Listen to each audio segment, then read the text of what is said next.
Good morning. Ooh, hello, bass notes. I just woke up. This video is not scripted, so hold on to your everything because we don't know where this is gonna go.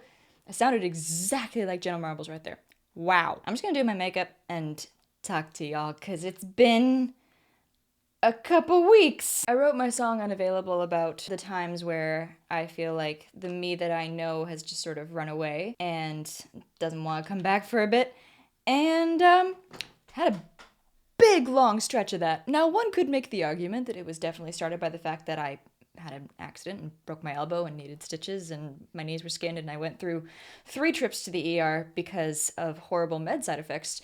You could argue that that had something to do with it, but there was a bigger issue that was super ridiculous and unexpected. I've seen a bunch of concerts recently, and by a bunch I mean 2. I saw Jacob Collier and Glenn Hansard within a week or 2 of each other. Don't forget your neck, y'all. And I also revisited Bo Burnham's comedy sketches and a couple other things that creatively were really formative for me. I have an eyelash. And revisiting all those things, I asked myself the question, have you made anything that you would feel comfortable saying, hey, Bo Burnham or Jacob Collier, this is me, this is what I do, this is what I create? And I pretty quickly decided at the time that the answer was no. That was never to say that I don't love what I do or that I don't love what I make, because I do, but I don't see it as a product. I see it more as a learning process that I'm constantly going through, and what I make are just little benchmarks of progress along the way. And that sent me into all kinds of despair. I very genuinely had the attitude for a few days, I will never make anything that affects people the way my musical idols affect me.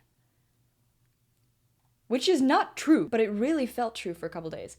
And it really f***ed me up, excuse me. I was holding my own work to someone else's standard, thinking that that was a good thing to do. When I literally preach all the time, be yourself, use your singularity to your advantage, yada yada. I just completely forgot the biggest lesson that pretty much every teacher in my theatrical career taught me. But if you create art and you idolize other artists in the same field, it's sort of an insidious form of self-comparison, to be honest. Whether it's conscious or subconscious, you're absolutely comparing yourself to them all the time. At least I am. And I think it's perfectly fine to have idols and to have inspirations. You need that. You can say, oh, I want to be like Sutton Foster. I was obsessed with Sutton Foster as a kid. But then I asked myself the question, what would it be like if Sutton Foster tried to be me? It wouldn't be great. It's a really cheesy phrase, which is be you because no one else can do it, they suck at it. But actually, try to think about your idols trying to be you. Not bringing themselves to you, none of that. Literally just trying to be you. The way your brain sometimes just wants to be them. They'd be very bad at it. There's no reason for you to try to be anybody else because no one can do that. And I'm making no revelations here. This is not a new concept. But what I'm learning about life at the age of almost 25, and therefore obviously I know everything, is that you can learn something 1,000 times over, something very important like be yourself and don't compare yourself to others no matter how much you admire them. You're gonna have to relearn that lesson 7,000 times. Even as someone who has a platform and is asked for advice and sometimes tries to say inspirational things to, in theory, help others, I have to catch myself on my own bullshit all the time. Life lessons are never learned, they are constantly taught, is what I'm starting to figure out. Hey look, I have eyebrows. Lipstick break, hang on. Oh, my hair is a mess today. I say all of this, and I also think it's impossible to hold yourself to your own standard if your standard is not built and created by people that you admire.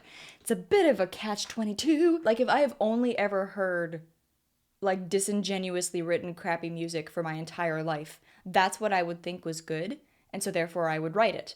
But no, you have to expose yourself to all kinds of different inspirations in order to get better, and you both want to hold yourself to that standard but not compare yourself to it, which it is cruel irony. Boys always get so freaked out by eyelash curlers. They're like, why are you eating your eyes? I guess I'm in the process of figuring out how to balance that, because it's really hard to be inspired and influenced and not either compare yourself to other people in a way that is unhealthy or be influenced by them to the point that you lose sight of yourself. That is not an easy thing to do, and I think I will never figure that out, but I will constantly try. That's a great, tagline for life. I'll never figure it out, but I'll constantly try.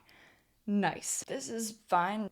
Thank you for listening to my little rant today. I promise next week we've got lots of music coming. I'm working on so many big videos right now. Oh my god, it's so much, but I'm so excited. Let me know if you want me to do any videos like this in the future where I just sit down and chit-chat for a bit. Y'all are awesome. Keep being awesome. And I will see you guys next week. Bye.